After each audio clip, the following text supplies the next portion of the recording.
अरे बेटा क्या हुआ, क्यों रो रहे हो? अंकल पता नहीं एकदम से कैसे हो गया, मुझे तो बहुत डर लग रहा है अंकल। मेरी बेटी है ना, वो भी होता है, आप घबराओ मत। अरे दीदी, बेचारी बच्ची बैठी है, पहली बार उसको महीना हुआ है, बेचारी बहुत घबरा रही है, एक बार समझा दो।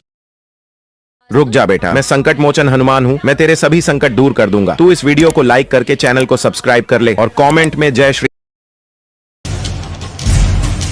बेटा डरने वाली ना इसमें कोई बात नहीं है, ये ना सब बच्चों को होता है। मेरा घर ना यही पास में है, तू भी मेरे साथ मेरे घर चल, वहाँ फ्रेश वगैरह हो जाए, उसके बाद मैं तुझे अपने घर छोड़ आऊंगी। तेरे सच में आज ना मेरी नजरों में तेरी इज्जत और भी बढ़ गई है। तूने ना आज इस बच्ची की उस टाइम पर मदद करी है जिस टाइम इसे बहुत ज्यादा जरूरत थी किसी की। दरअसल क्या है ना दीदी, मेरे घर पे भी इतनी छोटी बेटी है मेरी, और उसको भी जब ये पहली बार हुआ था ना, तो उसकी मदद करने के लिए उसकी माँ उसके साथ नहीं थी। क्या है ना, वो तो कब की चल बसी, तो जो कुछ भी करना होता है ना, हम ही करते हैं उसको। बाकी बात रही मदद की, ऐसी बच्चियाँ बहुत बैठती है हमारी ऑटो में, सबकी मदद के लिए तैयार रहते हैं। एक काम करता हूँ मैं आपको आपके घर तक छोड़ देता हूँ। चल जल्दी चल।